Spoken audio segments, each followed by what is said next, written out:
okay you are special បាទ you are special ន័យថាអ្នកជាមនុស្សពិសេសបាទ you are special បាទ you are special បាទអញ្ចឹង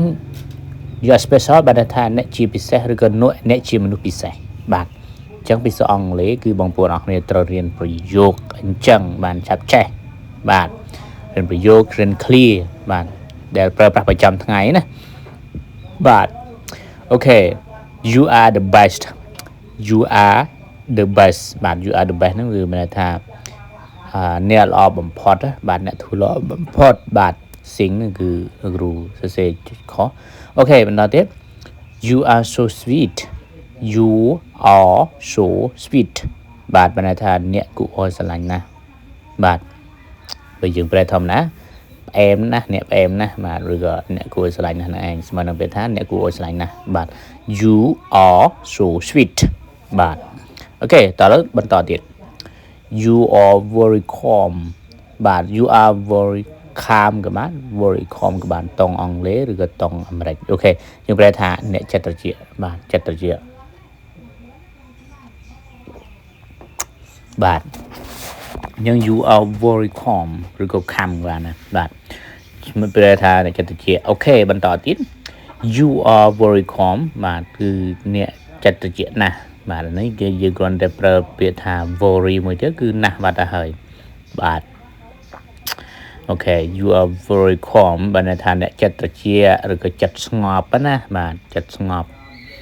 អូខេតោះបន្តទៀត you are helpful បាទ you are helpful បានន័យថាអ្នក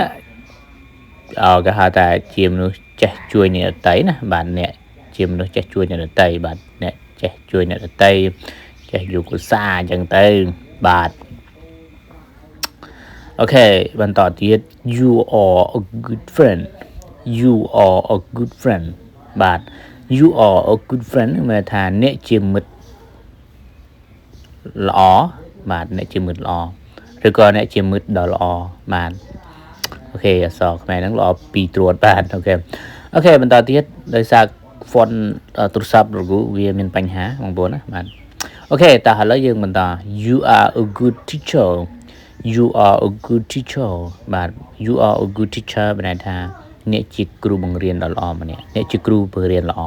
បាទអញ្ចឹងណាបាទអ្នកជាគ្រូបង្រៀនល្អអូខេបន្តទៀត you are a good person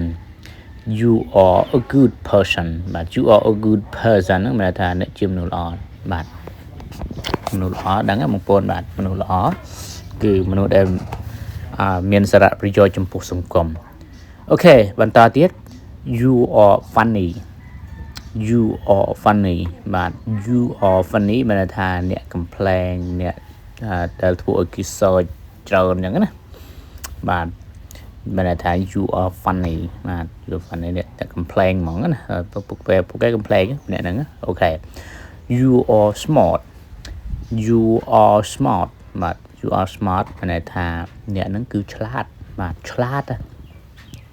រៀនអង់គ្លេសរៀនប្រយោគអីគឺឆាប់ចេះលឿនអូខេឆាប់ចេះលឿនតែម្ដងលោកគ្រូសង្កេតឃើញបងប្អូនមួយចំនួនគាត់ឧស្សាហ៍តាមដានលោកគ្រូយូរទៅគាត់ចេះបាទគាត់ចេះលឿនមែនតើដោយសារគាត់ពេលលោកគ្រូបង្ហោះវីដេអូទៅឃើញគាត់ជួលមើលរហូតអញ្ចឹងយូរគាត់ពូកែអូខេ you are kind បាទ you are kind បាទ you are kind យើងបែរថាអ្នកចិត្តល្អអូខេអ្នកចិត្តល្អ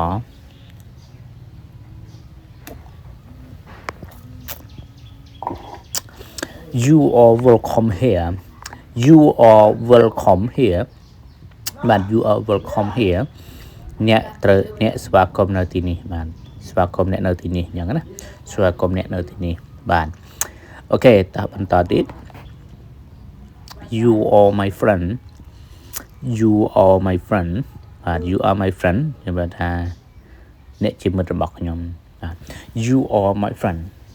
you are my friend បានថាអ្នកជាមិត្តរបស់ខ្ញុំបាទ you are my friend អ្នកជាមិត្តរបស់ខ្ញុំអូខេបន្តទៀត you are important you are important you are important បានថាអ្នកជាមនុស្សសំខាន់អ្នកសំខាន់ណាបាទអ្នកជាមនុស្សសំខាន់បាទ สำคัญเหมือนกันខ្វះគាត់អត់បានទេអូខេ you are important អូខេបន្តទៀត you are handsome you are handsome បាទ you are handsome ន័យថាអ្នកសង្ហាអ្នកជាបុរសសង្ហាអញ្ចឹងណាបាទអ្នកសង្ហា you are handsome you are handsome បានន័យថាអ្នកសង្ហាអូខេបន្តទៀតបន្តមេរៀន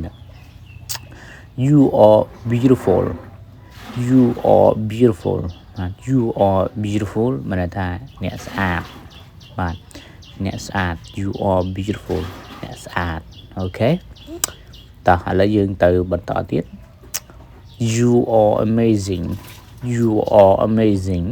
បាទអ្នកជាមនុស្សអស្ចារ្យឬក៏អ្នកអស្ចារ្យអញ្ចឹងណាយើងប្រែអញ្ចឹងអ្នកអស្ចារ្យអ្នកអស្ចារ្យបានន័យថាលោកអស្ចារ្យបាទលោកអស្ចារ្យគឺ you are amazing អូខេតោះបន្តទៀតបាទប្រយោគនេះយើងអានថា you are late you are late you are late បាទមានន័យថាអ្នកយឺតទៅណាឬក៏អ្នកមកយឺតអញ្ចឹងទៅបាទអ្នកមកយឺតបាទសម្រួលជាខ្មែរយើងអូខេ you are early you are early បាទ you are early យើងបែរថាអ្នកមកលឿនបាទអ្នកមកលឿនបាទយ៉ាងរហ័សរហួនណាបាទអូខេតោះឥឡូវយើងចូលទៅដល់មេរៀនបន្តទៀតបាទអ្នកជាមនុស្សសំណាងឬក៏អ្នកសំណាងបាទយើងថាអ្នកសំណាងអញ្ចឹងយើងថា you are lucky you are lucky បាទអ្នកជាមនុស្សសំណាងបាទ you are lucky អូខេអ្នកសំណាងឬក៏អ្នកជាមនុស្សសំណាងយើងទៅអូខេ lucky នេះខ្ញុំថាសំណាង9បាទ you are busy you are busy បាទ you are busy បែរថាអ្នករវល់បាទអ្នករវល់បាទអ្នករវល់អូខេ you are busy បែរថាអ្នករវល់បាទអូខេអ្នកជាមនុស្សដែលរវល់ណាបាទអូខេ you are ready you are ready បាទ you are ready ប្រថាអ្នកព្រមហើយឬក៏អ្នកត្រៀមខ្លួនរួចរាល់អញ្ចឹងណាអ្នកត្រៀមខ្លួនរួចរាល់បាទដើម្បីធ្វើអីមួយគឺយើងត្រូវត្រៀមខ្លួនយើងត្រូវ ready បាទយើងត្រូវព្រមហើយណាបាទត្រូវព្រមបាទហ្នឹងបានយើងធ្វើទៅវាបានជោគជ័យលឿនអញ្ចឹងទៅអូខេបន្តទៀត you are wrong you are wrong បាទ you are wrong មានន័យថាអ្នកខុសបាទអ្នកនិយាយខុស you are wrong អ្នកនិយាយខុសបាទអ្នកនិយាយខុសយើងថា you are wrong ក៏បានបាទអញ្ចឹងណាអូខេ you are right you are right បាទ you are right បានន័យថាអ្នកត្រូវហើយអ្នកនិយាយត្រូវហើយបាទអញ្ចឹងណា you are right you are right អ្នកនិយាយត្រូវហើយអញ្ចឹងទៅអ្នកត្រូវហើយអញ្ចឹងណាបាទអូខេ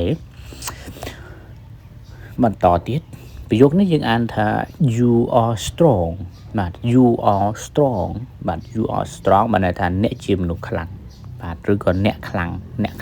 អូខេ you are strong you are strong បានន័យថាអ្នកខ្លាំងអូខេអ្នកជាមនុស្សខ្លាំងឬក៏អ្នកខ្លាំងបាទអូខេហើយជាចុងក្រោយអញ្ចឹងលោកគ្រូសូមណែនាំបងប្អូនអរគ្នាសម្រាប់បងប្អូនអរគ្នាចង់ឆាប់ចេះភាសាអង់គ្លេសបាទប្រើប្រាស់ប្រចាំថ្ងៃបាទយកទៅប្រើការងារបងប្អូនអរគ្នាអាចជឿសភៅនេះបានយកទៅរៀនដោយខ្លួនឯងបន្ថែមមានបកប្រែខ្មែរស៊ីងខ្មែរល្អសម្រាប់បងប្អូនអរគ្នារៀនដោយខ្លួនឯងបន្ថែមណាបាទអញ្ចឹងកុំភ្លេចចុច Subscribe ម្នាក់មួយផងបងប្អូនណាបាទ